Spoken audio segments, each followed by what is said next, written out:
नमस्कार दोस्तों, मैं हरप्रीत सिंह स्वागत करता हूं आपका वेदा दर्शनम चैनल की इस वीडियो में हम जालौर के जो चौहान हैं उनमें कानड़देव और अलाउद्दीन खिलजी से जो संघर्ष था उसके बारे में विस्तार से पढ़ेंगे और उससे संबंधित 50 प्रश्न हल करेंगे। देखिए, पहले प्रश्न से शुरू करते हैं। प्रश्न, कानड़देव प्रबंध ग्रंथ के संदर्भ में निम्नलिखित कथनों पर विचार करते हुए सत्यकूट का चयन कीजिए। इस ग्रंथ की रचना विक्रम संवत 1545 में पद्मनाभ द्वारा की गई थी। यह ग्रंथ 4 खंडों में विभाजित है जो जालौर के इतिहास पर प्रकाश डालता है। इस ग्रंथ के रचनाकार को जालौर के शासक कानड़देव का समकालीन माना जाता है। देखिए, इसमें जो पहला और दूसरा है वो सत्य हो जाएंगे, क्योंकि पद्मनाभ ने इस ग्रंथ की जो रचना है वो 1545 ईस्वी में की थी या 1488 ईस्वी में की थी। 1545 विक्रम संवत होगा। यह ग्रंथ जो है वो 4 खंडों में विभाजित है। तीसरा गलत है, क्योंकि जो पद्मनाभ है वो कानड़देव के प्रत्यक्ष समकालीन नहीं थे। उन्होंने कानड़देव के वंशज आखेराज सोनगरा के संरक्षण में यह ग्रंथ लिखा था, जो कानड़देव के काल के लगभग 175 वर्ष बाद का समय है। तो इस तरह से तीसरा गलत हो जाएगा और 1 और 2 दोनों सही रहेंगे। ऑप्शन ए सही हो जाएगा। अगला प्रश्न नंबर 152। कानड़देव ने 1298 ईस्वी में अलाउद्दीन की सेना को गुजरात अभियान हेतु जालौर से निकलने का मार्ग देने से क्यों इनकार किया था? वह खिलजी से अधिक कर की मांग कर रहे थे। वह दिल्ली सुल्तान की अधीनता स्वीकार कर चुके थे।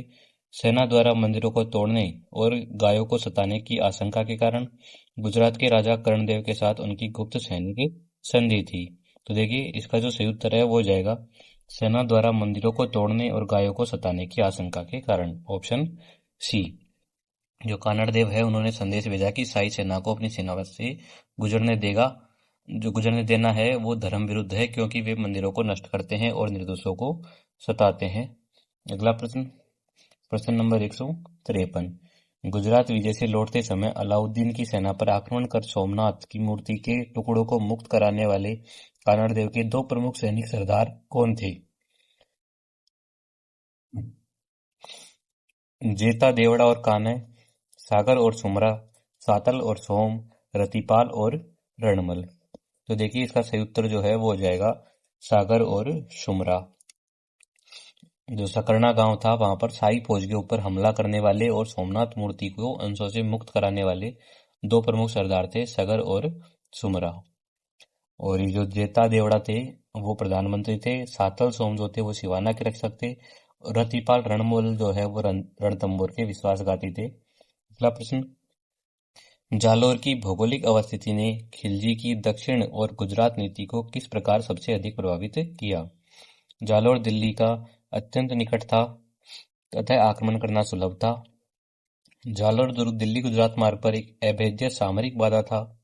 जालौर में रसद का विशाल भंडार था जो दिल्ली के लिए आवश्यक था। यहाँ के शासक दिल्ली के सुल्तानों के विरुद्ध दक्षिण के राजाओं को उकसाते थे। देखिए, यहाँ पर जो ऑप्शन 2 है, ऑप्शन बी, वो सही हो जाएगा, क्योंकि दिल्ली से गुजरात के बंदरगाहों तक पहुंचने का सबसे सुलभ और सुरक्षित मार्ग जो था वो जालौर से होकर गुजरता था। एक स्वतंत्र और शक्तिशाली जालौर सुल्तान की आर्थिक और सैन्य गतिशीलता को अवरुद्ध कर सकता था। अगला प्रश्न नंबर 155। कानड़देव ने सोमनाथ की मूर्ति के प्राप्त 5 टुकड़ों को किन स्थानों पर स्थापित किया? जाबालीपुर, सोमनाथ, आबू, प्रभास और गिरनार, सौराष्ट्र, वागड़, आबू पहाड़, जाबालीपुर और उनकी अपनी बाड़ी, केवल जालौर और सिवाना में, या केवल सोमनाथ मंदिर में? तो देखिए, इसका सही उत्तर हो जाएगा ऑप्शन 2, सौराष्ट्र, वागड़, आबू पहाड़पुर, जाबाली और उनकी अपनी बाड़ी में।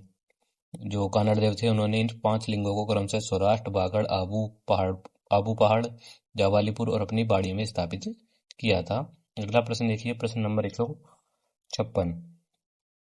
कथन ए, 1298 ईस्वी में कानड़देव और अलाउद्दीन के बीच संघर्ष का तात्कालिक कारण मार्ग देने से इनकार करना था। कारण, अलाउद्दीन खिलजी की सेना का नेतृत्व उलुग खां और नुसरत खां कर रहे थे। देखिए, इसमें कथन और कारण दोनों सही है, लेकिन जो कारण है वो कथन की सही व्याख्या नहीं करता। तो इसमें ऑप्शन बी जो है वो सही हो जाएगा। देखिए, जो सेनापति है वो कौन थे, या फिर जो निर्णय देने का कारण है, सेनापति कौन थे, ये निर्णय देने का जो कारण है वो नहीं बनता। मार्ग न देने का कारण जो था वो सांस्कृतिक विरोध था। अगला प्रश्न, प्रश्न नंबर 157। कानड़देव प्रबंध के अनुसार कानड़देव के संरक्षक और इस ग्रंथ के प्रेरणा स्रोत अखीराज सोनगरा कहाँ के जागीरदार थे? जालोर, सिवाना, पाली या नाडोल? तो इसका सही उत्तर हो जाएगा पाली। जो पद्मनाभ थे उन्होंने यह काव्य पाली नगर के अखीराज सोनगरा की आज्ञा से लिखा था। अगला प्रश्न, निम्नलिखित में से कौन सी घटना 1305 ईस्वी में ऐन उल मुल्क मुल्तानी के जालोर अभियान के बाद घटित हुई थी? कानड़देव का दिल्ली दरबार में उपस्थित होना और सुल्तान से समझौता करना, जालोर का पूर्ण पतन और जलालाबाद नामकरण, वीरमदेव और फिरोजा का विवाह संपन्न होना, सिवाना दुर्ग का घेरा शुरू होना। देखिए, तारीख फरिश्ता के अनुसार 1305 ईस्वी में मुल्तानी ने एक गौरवपूर्ण संधि का आश्वासन देकर कानड़देव को दिल्ली दरबार में भेजा था। तो होता है ऑप्शन ए सही हो जाएगा यहाँ। अगला प्रश्न, प्रश्न नंबर 159। काल क्रमानुसार व्यवस्थित कीजिए अलाउद्दीन खिलजी के जालोर विजय के चरण।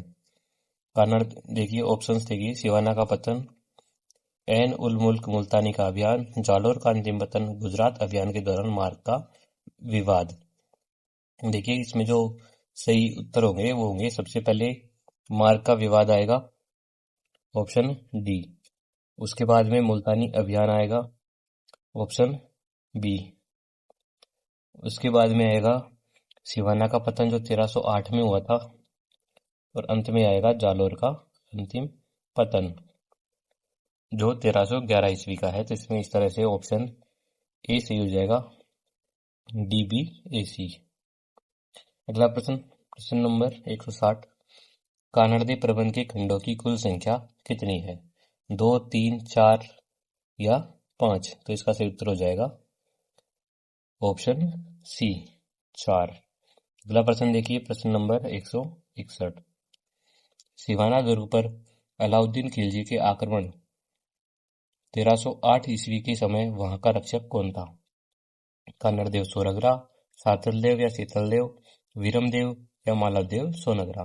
देखिए, जो सिवाना दुर्ग थे उसके रक्षक कानड़देव के जो भतीजे थे सातलदेव जो थे, और उनके साथ में उनका जो भाई था सोम वो भी था। तो इसमें जो ऑप्शन सी बी है वो सही हो जाएगा। अगला प्रश्न, प्रश्न नंबर 162। सिवाना के घेरे के दौरान वह विश्वासघाती कौन था जिसने दुर्ग के पेयजल स्रोतों को अपवित्र कर राजपूतों को शाखा के लिए विवश किया था? यहाँ पर शाखा में ये से आएगा, शाखा। दह्याविका, बावल या भावले, रतिपाल और रणमल। देखिए, जो बावल या भावले नामक राजद्रोही था उसने दुर्ग के एक जलाशय में जो भांडेलाव तालाब है उसमें गोरख डाल दिया था और अपवित्र कर दिया था। तो इसमें ऑप्शन बी सही हो जाएगा। अगला प्रश्न, सिवाना विजय 2 जुलाई 1308 ईस्वी के बाद अलाउद्दीन खिलजी ने इस दुर्ग का नाम बदलकर क्या रखा था? खिजराबाद, जलालाबाद, खैराबाद या मोहम्मदाबाद? देखिए, जो सुल्तान थे उन्होंने सिवाना का नाम बदल करके खैराबाद कर दिया था। तो इसमें ऑप्शन सी सही हो जाएगा, खैराबाद। अगला प्रश्न, सिवाना को जालोर की कुंजी क्यों माना जाता था? क्योंकि जालोर दुर्ग की चाबियां सिवाना में रखी जाती थी, क्योंकि सिवाना के पतन के बिना जालोर पर प्रभावी घेराबंदी और रसद आपूर्ति को रोकना असंभव था, क्योंकि सिवाना के शासक जालोर के शासक से अधिक शक्तिशाली थे, क्योंकि सिवाना जालोर से ऊंचाई पर स्थित था। देखिए, इसका सही उत्तर हो जाएगा, सिवाना जो था उसके पतन के बिना जालोर पर प्रभावी घेराबंदी और रसद आपूर्ति को रोकना जो था वो असंभव था। इसको जीते बिना जो सुल्तान की सेना थी वह जालोर की ओर सुरक्षित रूप से नहीं बढ़ सकती थी और न ही जालोर की बाहरी मदद कर सकती थी। अगला प्रश्न, प्रश्न नंबर 165। सिवाना विजय के पश्चात अलाउद्दीन ने इस दुर्ग का शासन किसे सौंपा था? मलिक नायब, कमालुद्दीन गुर्ग, उलुग खां या नुसरत खां? देखिए, जो सिवाना विजय है उसके बाद में सुल्तान ने कमालुद्दीन गुर्ग को वहां का शासक नियुक्त किया था। तो ऑप्शन बी सही हो जाएगा। अगला प्रश्न, प्रश्न नंबर 166। सिवाना के युद्ध में शहीद होने वाले राजपूत वीर सोम का कानड़देव से क्या संबंध था? वह कानड़देव का पुत्र था, वह कानड़देव का सगा भाई था, वह कानड़देव का भतीजा और सातलदेव का भाई था, वह कानड़देव का प्रधानमंत्री था? तो देखिए, जो सोम और सातलदेव थे वो दोनों कातरदेव के भतीजे थे जिन्होंने सिवाना की रक्षा में प्राण दिए थे। तो इसमें ऑप्शन सी जो है वो ज्यादा सही हो जाएगा। अगला प्रश्न, प्रश्न नंबर 167, सिवाना दुर्ग के घेरे के दौरान शाही फौज के किस सेनापति को राजपूतों ने मार गिराया? कमालुद्दीन गुर्ग, नाहर खान, भोजराज या मलिक काफूर? देखिए, जो सातल देव है उसके पराक्रम से ही शाही फौज का सेनापति जो था नाहर खान वो मारा गया और दूसरा सेनापति भोज जो था वो भाग गया था। तो इसमें ऑप्शन बी सही होगा, नाहर खान। अगला प्रश्न, प्रश्न नंबर 168, सूची 1 को सूची 2 से सुमेलित कीजिए। तो एक तरफ सेनापति है, दूसरी तरफ उससे संबंधित दुर्ग है। देखिए, जो सातल देव थे वो सिवाना के रक्षक थे और जो कमालुद्दीन गर्ग है वो सिवाना विजेता प्रशासक थे सिवाना के। दहिया बीका जो है वो जालोर के विश्वासघाती और जेता देवड़ा जो है वो जालोर से संबंधित है। तो इस तरह से 3, 2, 4, 1 ऑप्शन ए सही हो जाएगा। अगला प्रश्न देखिए, प्रश्न नंबर 169, सिवाना दुर्ग के पतन के बाद राजपूत महिलाओं ने जौहर किया, उसका नेतृत्व किसने किया था? रानी रंगदेवी ने, रानी मेणादे और प्रेमादे, रानी जयतलदे या रानी पद्मावती? इसका सही उत्तर हो जाएगा रानी मेणादे और प्रेमादे। सिवाना में जो झमर या जौहर था वो सातल देव की रानी जो थी मेणादेव प्रेमादे उनके नेतृत्व में हुआ था। और जो रानी रंगदेवी थी वो रणथंभौर से संबंधित है, रानी जयतलदे जो है वो जालोर से संबंधित है और रानी पद्मावती चित्तौड़ से संबंधित है। इन सबने वहां जौहर का नेतृत्व किया था। अगला प्रश्न, प्रश्न नंबर 170, सिवाना दुर्ग वर्तमान में राजस्थान के किस जिले में स्थित है? जालोर, बाड़मेर या बालोतरा, पाली या जोधपुर? तो इसका सही उत्तर हो जाएगा ऑप्शन बी, बाड़मेर, जो वर्तमान में बालोतरा में पड़ता है वो क्षेत्र। अगला प्रश्न, प्रश्न नंबर 171, जालोर दुर्ग का वह कौन सी कमजोर कड़ी थी जिसे दहिया बीका ने सुल्तान को बताया? दुर्ग का मुख्य दरवाजा लकड़ी का था, दुर्ग का एक हिस्सा कच्चा मिट्टी का था जिसे पानी डालकर तोड़ा जा सकता था, दुर्ग की गुप्त सुरंग का रास्ता या दुर्ग के रसद भंडार का स्थान? देखिए, जो बीका है उन्होंने बताया था कि जो दुर्ग है उसका एक मोर्चा कच्चा है। सुल्तान ने रातों रात वहां राई बिखेर कर और पानी डालकर उस कच्चे हिस्से की पहचान की थी। तो इस तरह से ऑप्शन बी जो है वो सही हो जाएगा। और राई के भाव रातों बिक गए, ये जो कहावत है वो भी उसी समय से प्रचलित हुई है, प्रसिद्ध हुई है। अगला प्रश्न, प्रश्न नंबर 172, दहिया बीका की विश्वासघाती योजना का पता चलने पर उसकी हत्या किसने की थी? कन्नड़देव, वीरमदेव, उसकी स्वयं की पत्नी ने या जेता देवड़ा ने? देखिए, जो बीका थे उनकी अपनी पत्नी को गद्दारी के उन्होंने जब अपनी पत्नी को गद्दारी के बारे में बताया तो उस वीरांगना पत्नी ने देशद्रोही पति को वहीं मार डाला था और इसकी सूचना कन्नड़देव को दी थी। तो इसमें ऑप्शन जो सी है वो सही हो जाएगा, उसकी स्वयं की पत्नी ने। अगला प्रश्न, प्रश्न नंबर 173, जालोर के अंतिम युद्ध में कन्नड़देव की पराजय का सबसे मुख्य कारण क्या माना जाता है? राजपूतों के पास आधुनिक हथियारों की कमी थी, अपनों का विश्वासघात और लंबे घेरे के कारण रसद का अभाव, कन्नड़देव की सैन्य अनुभवहीनता या पड़ोसी राज्यों चित्तौड़ मालवा द्वारा खिलजी की सहायता करना? देखिए, जो जालोर का दुर्ग था वो अवैध था, लेकिन जो दहिया बीका है उसकी गद्दारी और दुर्ग के भीतर रसद खत्म होने के कारण राजपूतों को बाहर निकलकर युद्ध करने पर विवश होना पड़ा। तो इसमें ऑप्शन बी सही हो जाएगा, अपनों का विश्वासघात और लंबे घेरे के कारण रसद का अभाव। अगला प्रश्न, प्रश्न नंबर 174, 1311 ईस्वी के अंतिम युद्ध के दौरान कन्नड़देव के साथ वीरगति प्राप्त करने वाले उनके प्रमुख सेनापति सामंतों में कौन शामिल नहीं था? जेता देवड़ा, जेता बाघेला, लूणकरण या मालवदेव सोनगरा? तो देखिए, जो मालवदेव सोनगरा है वो एक प्रमुख व्यक्ति थे जिन्होंने युद्ध के दौरान सुल्तान से संधि कर ली थी और वे जीवित बचे थे, बाकी सब वीरगति को प्राप्त हुए थे। तो इसमें ऑप्शन डी जो है वो सही हो जाएगा, मालवदेव सोनगरा। अगला प्रश्न, प्रश्न नंबर 175, कन्नड़देव की उन 4 रानियों के नाम क्या थे जिन्होंने 1311 ईस्वी में जौहर का नेतृत्व किया था? रंगदेवी, पद्मिनी, मेणादे, कर्मावती, जयतलदे, भावलदे, उमादे या कमलादे, प्रेमादे, सौभाग्य देवी, कपूर देवी, सुजादे अथवा केवल जयतलदे? तो देखिए, जो कन्नड़देव थे उनकी 4 रानियां जयतलदे, भावलदे, उमादे और कमलादे जो थे उन्होंने जौहर किया था, ऑप्शन बी। अगला प्रश्न, प्रश्न नंबर 176, अमीर खुसरो के अनुसार 1311 ईस्वी की घेरे के समय जालोर दुर्ग के भीतर खाद्य संकट की स्थिति क्या थी? रसद के प्रचुर भंडार थे। सोने के 2 दानों के बदले चावल का 1 दाना भी नहीं मिल रहा था। केवल शाकाहारी भोजन समाप्त हो गया था। सुल्तान ने गुप्त रूप से रसद भिजवाई थी। तो देखिए इसका जो सही उत्तर है वो हो जाएगा ऑप्शन बी, सोने के 2 दानों के बदले चावल का 1 दाना भी नहीं मिल रहा था। अगला प्रश्न, प्रश्न नंबर 177। 1311 ईस्वी के अंतिम युद्ध में जालौर दुर्ग की रक्षा करते हुए शहीद होने वाले प्रधानमंत्री कौन थे? जेता देवड़ा, अखेराज, रतिपाल या बावल? तो देखिए जो जेता देवड़ा थे वो कानड़ देव के प्रधानमंत्री और सबसे विश्वसनीय सेनापति थे जो दुर्ग की रक्षा करते हुए शहीद हुए थे। Option A. अगला प्रश्न, प्रश्न नंबर 178। सत्य असत्य कथन की पहचान करें। कथन ए, जालौर का युद्ध 1311 ईस्वी में समाप्त हुआ। कथन बी, युद्ध के बाद अलाउद्दीन ने जालौर का नाम खैराबाद रखा।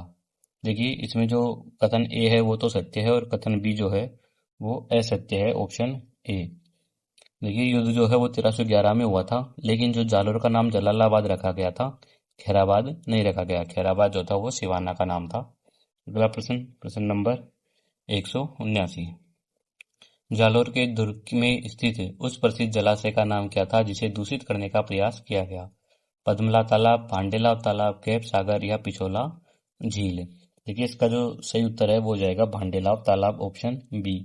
ये जो तालाब था वो जालौर की रक्षा श्रृंखला का सबसे मुख्य जल स्रोत था।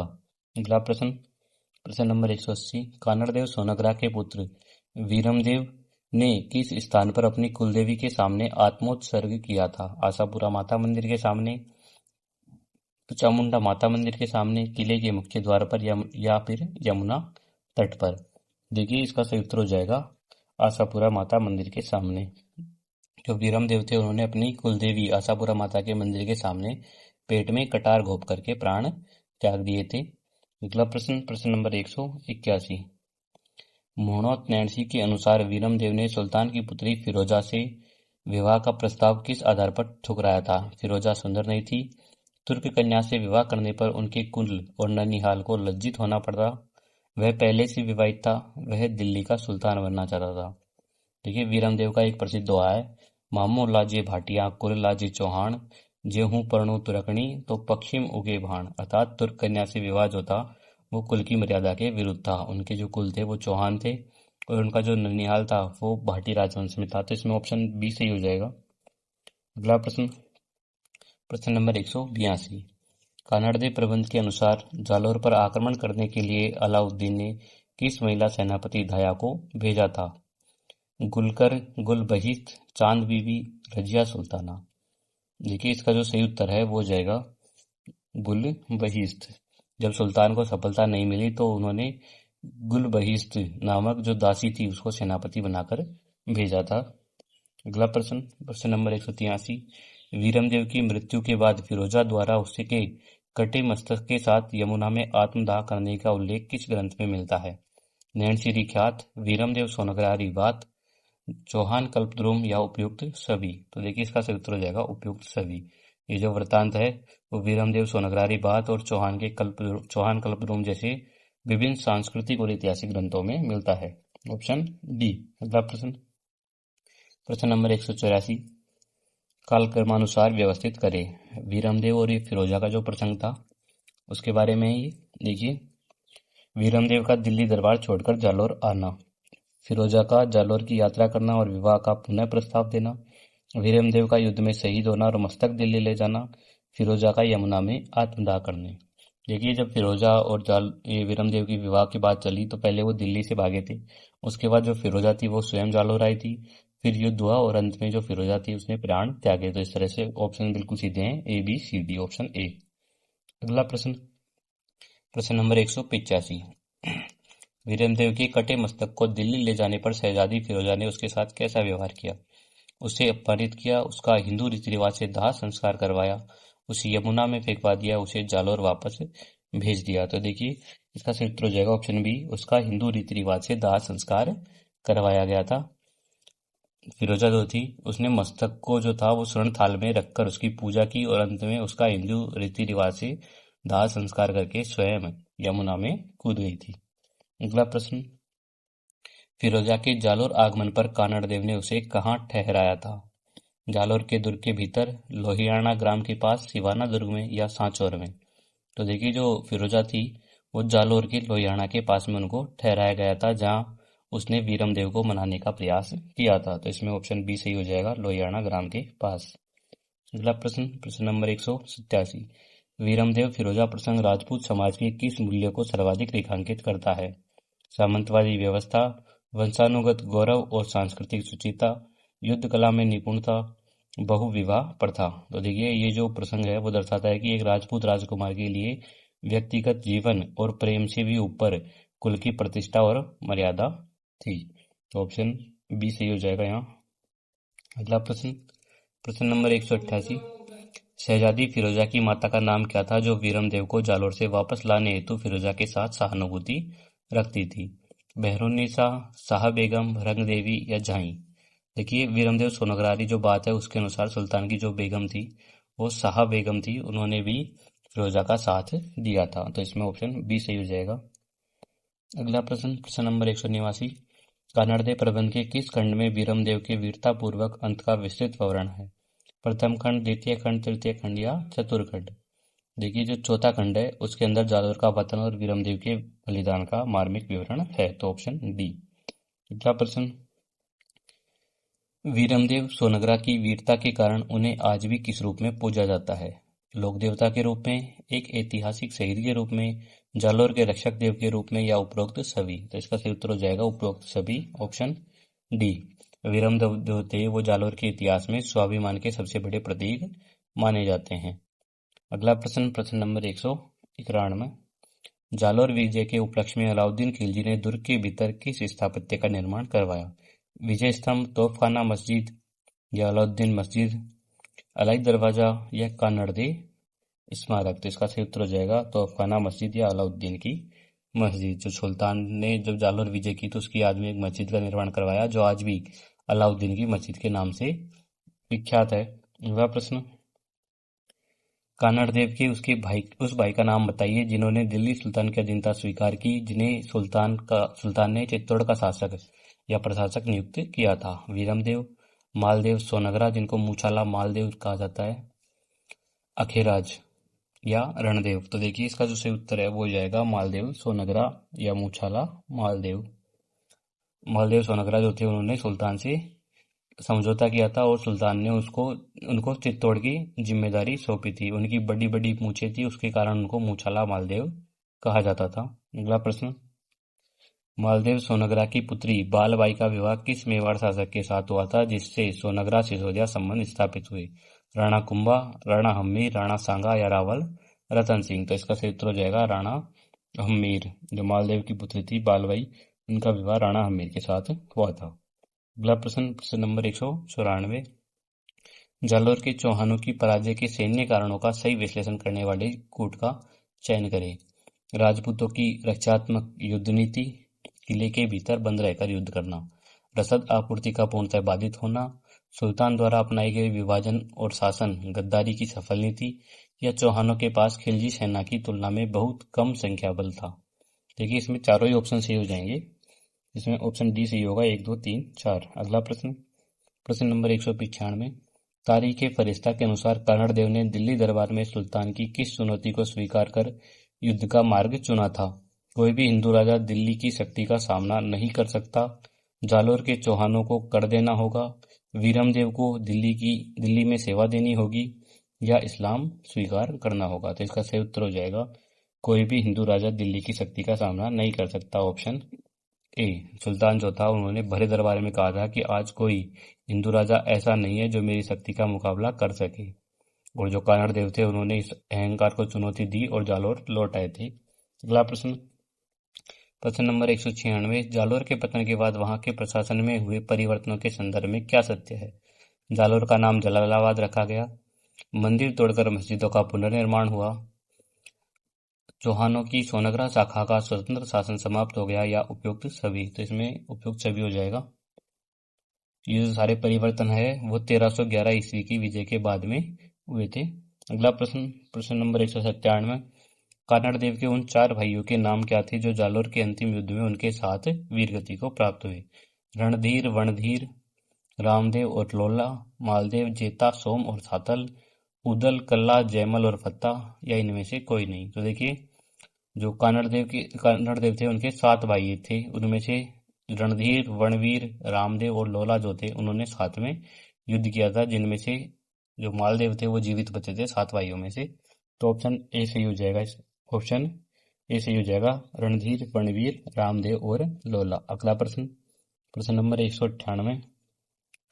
कानड़देव प्रबंध के रचनाकार पद्मनाभ किस जाति या वर्ग से संबंधित थे?